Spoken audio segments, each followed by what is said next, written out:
You thought you could ditch me, run off with her, and come back like I'm some fool waiting for you? My name is Nora Eklund, 27 years old, a freelance illustrator living in Stockholm, Sweden. For over 2 years, I shared my life with Elias Persson, my partner, until he blindsided me with a text. I need solitude, Nora. Please don't contact me for a while. Days later, I discovered him posting romantic fjord-side photos in Norway with his ex, Linnea.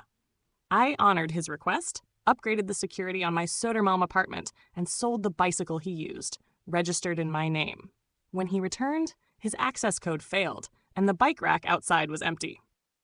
Let's start from the beginning, when everything was still raw and painful.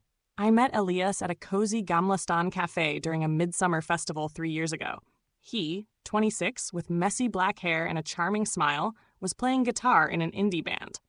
I, a young artist full of passion, was drawn to his fervor as he spoke about poetry, music, and wandering Stockholm's cobblestone streets. We quickly became a couple. The early months filled with walks along the Malaren River, nights watching Arthouse films at Zeta Cinema, and slow breakfasts of rye bread, lingonberry jam, and strong black coffee. After a year, I invited him to move into my Södermalm apartment, a breezy space with large windows overlooking red rooftops, bought with savings from my first illustration gigs. Our life together seemed perfect. We decorated with my paintings and his vinyl records, cooked dinners of gravlax and mashed potatoes, and dreamed of a shared future. But the last 6 months, Elias changed. He grew quiet, eyes glued to his phone, intimate moments replaced by curt replies or shrugs. I told myself it was stress from his language tutoring job, pedaling across the city to teach English and Spanish to expats and locals. I was wrong to ignore those signs. The text came on a chilly October evening, as I sketched illustrations for a children's book, the desk lamp casting a warm glow. My phone buzzed. Elias, I'm feeling lost, Nora. I need solitude to find myself. Don't contact me now. I'll reach out when I'm ready. The words stabbed like a knife. Solitude? What had I done wrong? My mind raced, replaying recent weeks, his late nights, his averted gazes, but I wanted to be the understanding partner, giving him space. I replied, Nora, okay, Elias, take the time you need. I'm here. Then silence. He asked for no contact, and I complied. The apartment felt too vast, too quiet. I wandered through his traces, his favorite owl-patterned mug on the counter, his navy sweater draped over a chair, his dog-eared copy of Thomas Tranströmer's poetry. I questioned everything. What did lost mean? Was it us? Him? Something I missed? Work was my lifeline, colored pencils on paper dulling the growing pain. But at night, I lay awake, an uneasy shadow clinging to me. Then, on a freezing Saturday night, wrapped in a wool blanket and scrolling Instagram, the truth hit like a punch. Clara, a college friend, shared Elias's story. Photos of misty Norwegian fjords, crackling campfires, and steaming hot chocolate. Elias, beaming, had his arm around Linnea Berg, his university ex, the one he swore was buried history when we started dating. They sat close on a cliff, the northern lights glowing faintly behind, and the caption twisted the knife, "Finding peace in Norway, rekindling old bonds." My blood ran cold. Solitude? No, this was a romantic getaway, a calculated betrayal. He didn't just need space, he was rekindling his past with Linnea, leaving me in the dark, my apartment a fallback, my support a safety net he exploited. He demanded no contact to hide his deception, keeping me as a backup while living another dream. I sat there, staring at the screen, pain turning to icy clarity. I was no longer the grieving Nora, waiting for answers. I was Nora, ready to act. He wanted solitude? I'd give him an ocean of it. Sunday morning, I moved with steely resolve. First, the apartment. This Södermalm gem with high ceilings, light wood floors, and windows framing red rooftops was my achievement, bought at 25 with earnings from early illustration projects, a testament to my independence. Its smart lock was outdated, a simple code easily bypassed. I called Sven, a local technician recommended by a neighbor. For 4,500 CK, he installed a state-of-the-art system, biometric scans, custom codes, and app connectivity for remote control. Elias's old code was erased, his key fob useless. Sven, cheerful with blonde hair and a warm voice, chatted about Stockholm's coming snowstorms, unaware I was building a fortress around my heart. When he left, I tested the system, hearing the lock's firm click. The apartment was now my stronghold, a place Elias had no claim to. Next, the bicycle, which needs context. 10 months ago, Elias's rusty old bike was stolen outside T-Centralen station, right in Stockholm's heart. He needed reliable transport for his tutoring gigs, cycling from Gamla Stan to Östermalm, sometimes Djurgården, to meet students. His finances were a mess. Late bills, poor credit, constant complaints about slow-paying students. I, naive in love, stepped in. I bought a sleek Crescent hybrid bike for 13 SEK, registered and insured solely in my name. It was a deliberate choice, not from distrust, but from my mother's lesson. Always protect your assets. We agreed he'd pay me 1,000 CK monthly for its use, but he was often late, citing forgot or no cash yet. He made the bike his own. Bright red paint, a loud bell, a custom saddle with his band's logo. Legally, though, it was mine, from title to insurance. I grabbed the spare key from my desk drawer, pedaled through Stockholm's biting air, my breath clouding in the winter wind. My destination was a Gamla Stan shop that buys used bikes. Bjorn, the silver-haired owner with a weathered cyclist's face, inspected it. Good condition, he said, offering 11,000 SEK pending a full check and title verification. I showed my registration, signed the preliminary contract, and left the bike there. A metro ride home, and Elias's bike rack outside my building stood empty, a silent declaration of the end. His belongings? I wasn't ready to face them. Sweaters, vinyl records, notebooks scrawled with lyrics, the small guitar he played on summer nights, they filled the spare room, fragments of a shattered dream. Throwing them out felt petty, but he wasn't waltzing in without confronting me, something his no-contact demand forbade. I left them there, locked the spare room, ensuring he couldn't sneak in. This wasn't revenge, it was self-defense. Elias ended our relationship by chasing Linnea. I was protecting my home, my heart, my assets. His Instagram showed his Norway trip extending. Cozy wooden cabins, northern lights, Linnea always by his side, smiling as if I didn't exist. I waited, not in pain, but with a clear plan. The drama was coming, and I was ready. Last Tuesday, 7:30 p.m., I was tweaking an illustration, the apartment aglow with soft light and the scent of fresh coffee. The smart lock beeped, followed by frantic taps. A loud bang on the door. "Nora, what's wrong with the lock?" Elias's voice, thick with irritation and a hint of panic. I, Nora Eklund, 27, took a deep breath, hands steady despite my racing heart. I opened the door a crack, keeping the security chain on. Elias stood there, backpack slung over one shoulder, face flushed from Norway's chill, black hair disheveled, his usually charming green eyes now blazing with anger. "The code's not working. Is it broken?" "No," I said, voice calm as a frozen lake. "I changed it." His eyes widened, fury mixed with shock. "You changed it? Why would you do that?" "You asked for solitude, Elias. I gave it to you forever." "What are you talking about? I just needed a break. I saw your Norway photos with Linnea. Looks like you found your peace." His face paled, anger flickering to guilt, quickly masked. "That was nothing. We're just friends. Friends who cuddle by fjords while telling their partner to stay away? Hilarious." "Nora, you're blowing this out of proportion. Let me in. My stuff's in there." "Where's my bike?" His eyes darted to the empty rack, voice rising to a near shout. "Where's my bike, Nora?" The entitlement radiated like heat, as if he expected everything to wait while he played elsewhere. "This is my apartment. The bike was mine in my name. I'm selling it. It's at the shop." His jaw dropped, eyes ablaze. "You're selling it? That's mine. I paid for it." "You paid to use it, Elias. The bike's mine. Title, insurance, all me. The sale's in progress."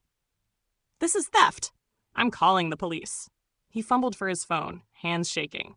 I shrugged, cold as ice. "Go ahead. Explain how your partner changed the locks on her own apartment after you demanded no contact and ran off with your ex. Explain how she's selling her own bike, registered to her. Let me know how it goes." He froze, phone halfway to his ear, then roared. "You're vicious. You planned this. You planned a Norway getaway with Linnea and told me to stay out of it. I respected you and protected what's mine. You don't get to keep me as a fallback." A new voice cut in, Freya Persson, his sister, 28, storming up the stairs, blonde hair in a high ponytail, eyes flashing. "What's going on, Elias? Nora, why's he locked out?" Elias, voice breaking, nearly sobbing. "She changed the locks. She sold my bike." Freya spun on me, pointing. "Seriously, Nora, after everything he's done for you? You're ungrateful. My apartment, Freya. My bike. He demanded no contact and went to Norway with Linnea. Check his Instagram. We're done.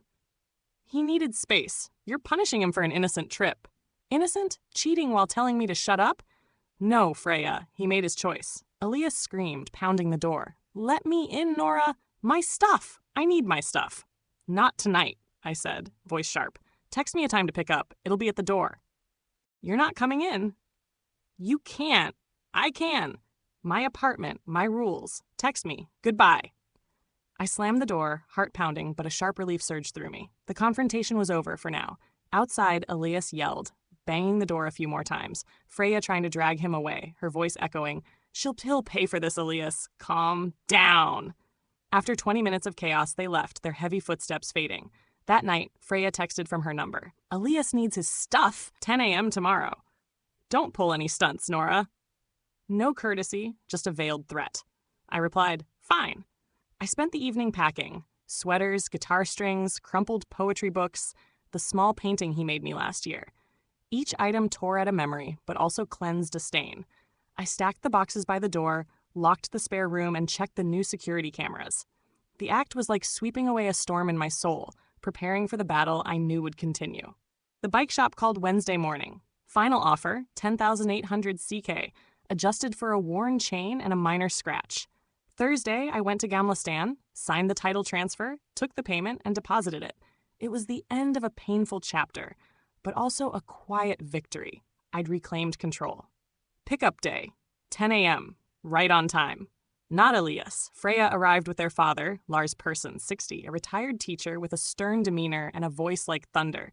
Elias was too broken, Freya said, her tone dripping with sarcasm. Lars attacked immediately, stepping close to the door, pointing at me. Nora, this is cruel. 2 years and you treat him like garbage? Have you no heart? He threw himself away, Lars, running to Norway with Linnea while telling me to stay silent. He was lost. A trip doesn't mean betrayal. You should have talked, not locked him out. My bike, my apartment. He ended it when he chose Linnea. I pointed to the neatly taped boxes in the entryway.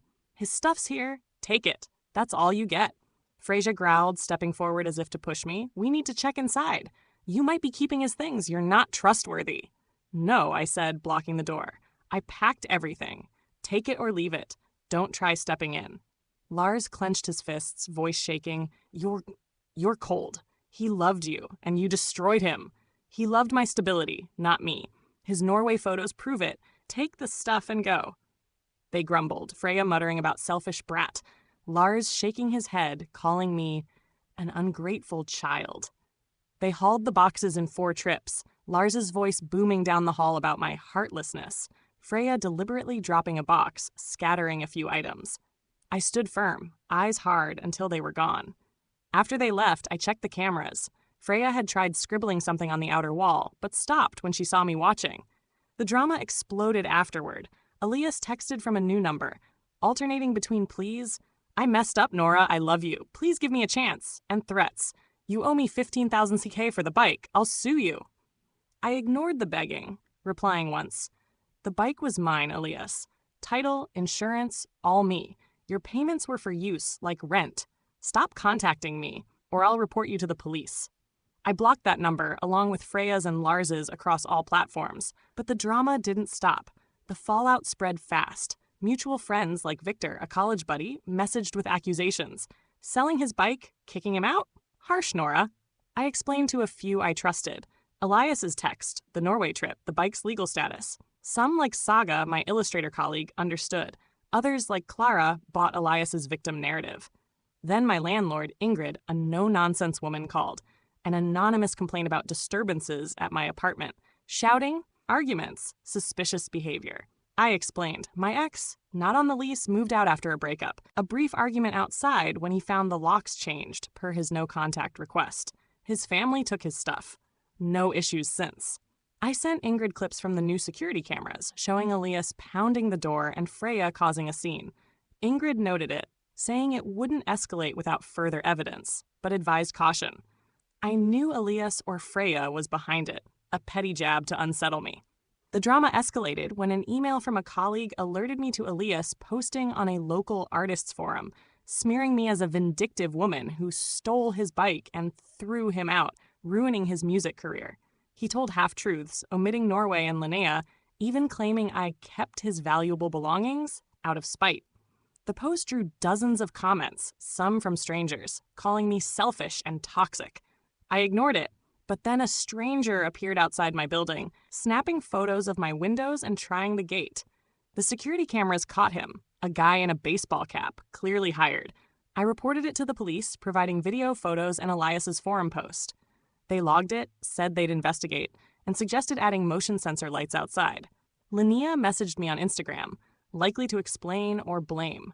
I blocked her without reading a word. The peak came 2 weeks later. A letter arrived from a cheap local lawyer, Jaspora Light, demanding 120,000 CK for bike contributions, emotional distress, and lost career opportunities for Elias. Riddled with typos and weak arguments, it still jolted me. I contacted Hannah, a sharp lawyer I knew from a legal illustration project. Hannah reviewed it, smirked, and drafted a ruthless response. Copies of the bike's title in my name, Elias's no-contact text, time-stamped Norway photos, and video of him banging on my door. She added a warning. Further harassment would lead to a countersuit for defamation and threats, with legal fees demanded. Hannah also contacted the forum, demanding Elias's post be removed for slander, attaching evidence. The post vanished within 24 hours, and the lawyer's letter went unanswered. Elias clearly ran out of funds for legal games, and his tactics collapsed. Elias, Freyja, and Lars's entitlement only hardened my resolve. This wasn't a mistake. It was Elias's core, a user enabled by his family. My lease is ironclad, the bike sale legal, the money safe in my account. His stuff is gone, contacts severed. Hannah confirmed my position is unassailable, and I keep her number handy for any future drama. The past 5 months have been a crucible, but also a rebirth. Elias's smear campaign cost me a few acquaintances, like Clara, who swallowed his sob story. But my true friends, like Saga, stood firm, hosting coffee nights to let me vent. Saga even confronted Clara, forcing her to admit she hadn't heard the full story.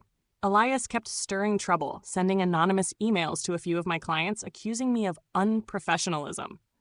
Luckily, my reputation in the illustration world held strong, and clients forwarded the emails to me, laughing them off as pathetic. I saved everything as evidence, ready to sue if needed.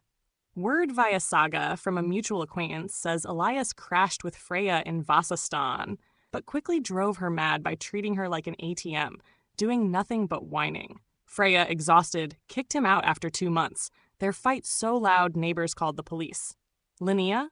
She vanished post-Norway, uninterested in Elias's chaos.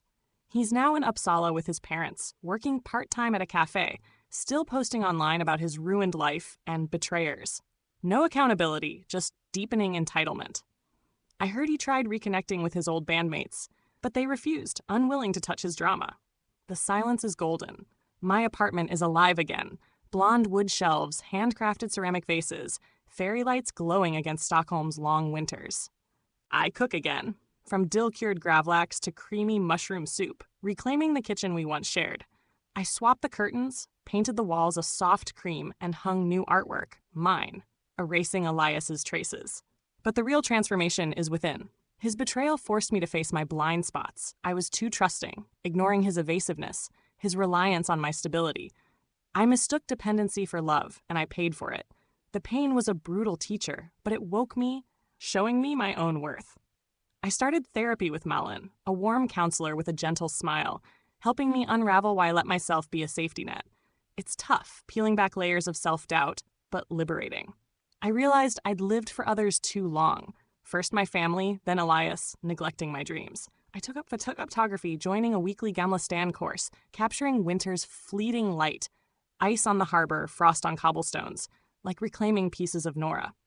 I volunteer at a community center, teaching art to kids. Their unfiltered joy, their fearless creativity, reminds me of the 20-year-old girl who dreamed of painting the world. Afternoons with them, filled with paint and laughter, heal me bit by bit. Elias's drama, though wild, only made me stronger. Each stunt, the smear post, anonymous emails, the hired creep outside, solidified my resolve. I'm not afraid anymore. I added motion sensor lights, upgraded cameras, and keep Hannah on speed dial. I didn't just survive. I'm building a life brighter than ever. My revenge wasn't loud or spiteful. It was quiet, deliberate, locking my door, selling my bike, letting Elias crash into his choices' consequences. He wanted solitude. He got eternity. He gambled with my trust. He lost everything. The empty bike rack glinting under Stockholm's streetlights is a monument to his miscalculation, a reminder I'm no longer prey to manipulation. I'm not the naive Nora who opened her home to just anyone. I'm sharp, grounded, and full of purpose. Last month, I made a life-changing decision. I'm saving for a solo trip to Japan next year to study traditional woodblock printing, a passion I shelved for Elias. But the true climax came last week. I hosted my first solo exhibition at a small Södermalm gallery, showcasing my illustrations, photos from my course, and with permission, drawings by the kids I teach. I invited friends, colleagues, clients, and the kids with their families. That night, the room brimmed with light, laughter, and praise. Saga stood by me, beaming, saying, "You did it, Nora. This is you, truly." An 8-year-old student gave me a scribbled drawing of myself, labeled Strong Miss Nora. I cried, not from sadness, but from joy. For the first time, I saw myself through others' eyes, and I was proud. Elias stole my joy once, but I reclaimed it, 100-fold. His betrayal shattered me.